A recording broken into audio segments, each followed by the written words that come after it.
Além dos portugueses, os holandeses também fizeram parte da história de Penedo.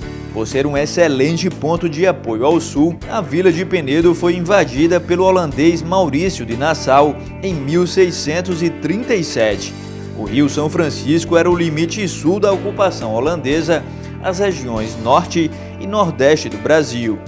Na cidade, Maurício de Nassau mandou construir um forte temendo as tropas portuguesas vindas da Bahia. Hoje, no provável local do forte, está o prédio da Prefeitura de Penedo, construído no século XVIII. Era uma companhia privada, formada a maioria de judeus, companhia das Índias, e vieram com interesse de comercializar açúcar. Mas quando chegam, obviamente, no território, que é um território português, e essas guerras coloniais eram normais, ele enfrenta a resistência, obviamente, dos portugueses em Portugal. Derrotam os portugueses, os ibéricos, na época Portugal e Espanha eram ligados, derrotam os ibéricos em Portugal e empurram eles até Salvador. Depois recuaram e a questão de Penedo ela se torna mais uma estratégia militar do que uma questão econômica. Porque desse local você tem uma visão completa de uma região enorme, o que favorecia muito a questão de um forte, e daí porque os holandeses fizeram um forte aqui.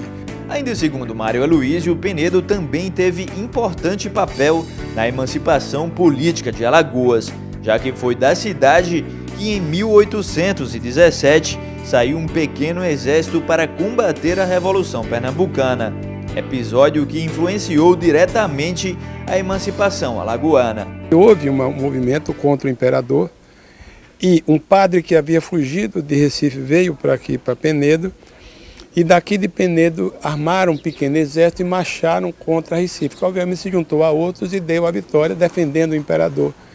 Em retribuição, possivelmente ele tenha feito essa independência de Alagoas, esse destacamento de Alagoas de Pernambuco. Penedo teve grande crescimento na época da visita do então imperador Dom Pedro II no ano de 1859. Ele ficou 2 dias na cidade e esteve hospedado neste prédio, onde hoje é o Museu do Paço Imperial. Dom Pedro II teve uma visão estratégica muito interessante do Rio. Ele imaginou o Rio como grande interiorização de todo esse litoral para o Brasil. Então o Rio liga até Minas. Então todo esse escoamento poderia vir pelo Rio, e Penedo era o último porto na beira do Rio. Então a partir daí ele cria a ferrovia de Piranhas.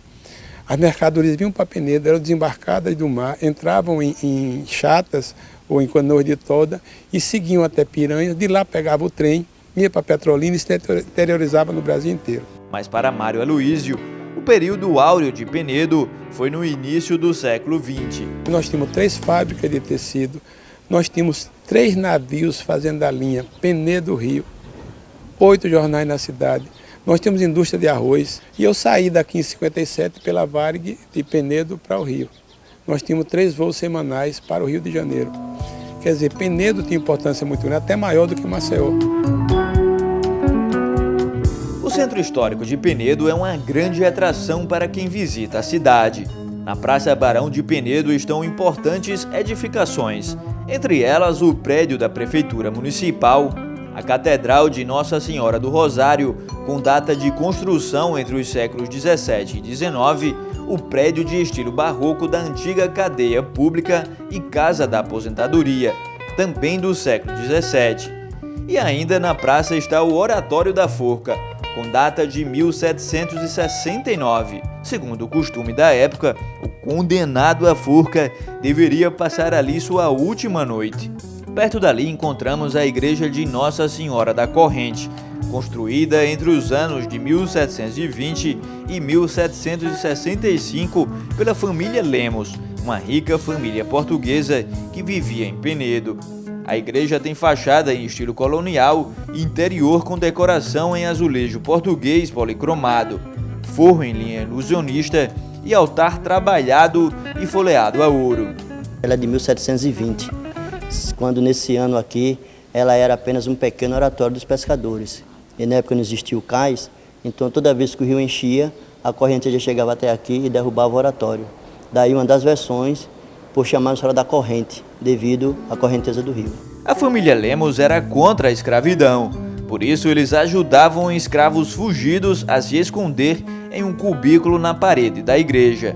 Onde lá cabiam até no máximo 4, onde eles permaneciam lá entre um período de 24 a 48 horas, que era o tempo que a família necessitava para poderem falsificar a carta de alforria e assim poder garantir para eles a liberdade. Outros prédios também compõem um acervo histórico de Penedo, entre eles a Igreja de Nossa Senhora dos Pretos, fundada no século XVII por escravos e libertos, e o prédio do Teatro de 7 de Setembro, com arquitetura italiana. O local foi inaugurado entre 1884 e é considerado o primeiro teatro alagoano.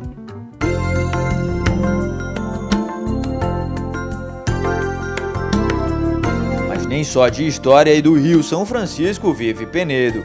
São muitos os personagens que atraem visitantes para a cidade. Um deles é seu Antônio Francisco, conhecido como Timaya. Ele trabalha como santeiro na cidade há 42 anos. Suas obras com imagens sacras, esculpidas em madeira, são vendidas para todo o Brasil. Essa arte chegou com os padres franciscanos, né, do convento. Essa arte chegou com eles e daí foi repassada para os nativos, que hoje eu sou nativo da terra, porque eu sou penedense, não penedense de nascimento, mas penedense de essência. Então vamos dizer o seguinte, vieram com ele e foi repassado para nós. Aprendi na Escola Circulista de Arte, que era do mestre Antônio Pedro, que ele era a 4ª geração de Santeiro de Penedo. Eu sou a 5ª geração e meu filho, desses 5 alunos que eu fiz durante essa jornada de 42 anos, tem o meu filho que agora é a 6ª geração de Santeiro de Penedo.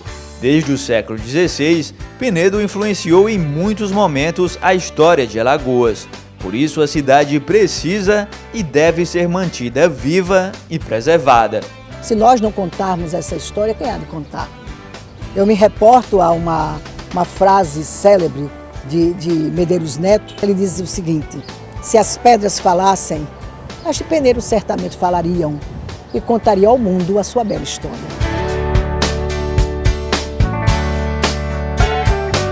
O Página Aberta de hoje fica por aqui. Um grande abraço e até a próxima!